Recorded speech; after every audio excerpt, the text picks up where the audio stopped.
So does the BFG need a buff inside of battle mode? What's going on, guys? My name is Cynic, and today we're talking about battle mode again, specifically the BFG 9000. Now this weapon's really only a choice if both sides in a match have won at least one round, and then that's when you get this final set of abilities or upgrades that you can pick from. It's kind of the game's way of a sudden death in a weird way. It's these abilities that'll help you try to seal the deal on the victory, or at least if you're a demon, try to stay in the fight a little longer so you can hopefully win. But if you or the other side in battle mode are winning 3 consecutive rounds, then you're never even gonna get the option to see this thing. Now obviously Doom Eternal's been out for a couple weeks now. The game has gotten, at least on console anyways, a few updates, couple tweaks, changes, fixes to make everything more in line with the PC experience, and I gotta say the way it is right now, I'm actually really happy with it. I think everything's a little bit more balanced. For the demons, I do see some messed up spawns sometimes, like right here. Like as soon as a demon respawned, all I had to do was turn the corner, and I actually ended up landing my first shot, and I had no clue that the game even spawned him there. So there are little issues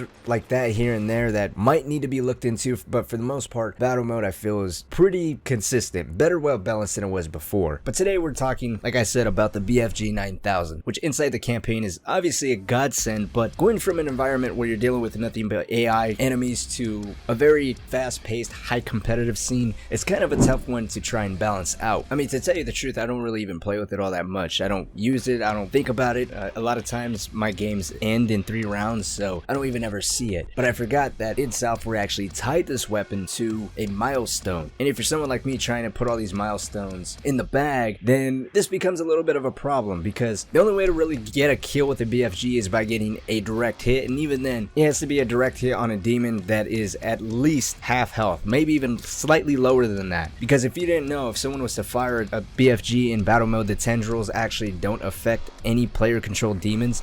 That's more like if they're being very aggressive with their demon summons, then you can shoot a BFG shot and then try to clear out all the chaos surrounding you. But the only way to really, again, hurt a demon controlled player is with a direct hit. And like I said, the way battle mode currently is, at least on console, I feel like is almost perfectly balanced. It may be the best it's gonna be, but as far as the BFG goes, I don't think this thing should get a damage buff. I know some people were proposing that. I also heard a proposal of an extra shot, because when you do pick up the BFG, it only gives you 1 shot. And what I was thinking was the only way they should buff this thing, if they do end up buffing it at all, is to increase the speed of which the projectile travels. That way you can lead your shots, you can guess more or less where the demons are going to be. You don't have to rely so heavily on a demon that's not moving. There's still going to be a little skill involved, because it's not moving at the speed of a normal bullet, and it moves slightly faster than it would before. And the trade-off here is now that because you can lead your shot, and it makes it a little easier more or less to hit the demons, because it moves faster, it's gonna have a smaller time frame to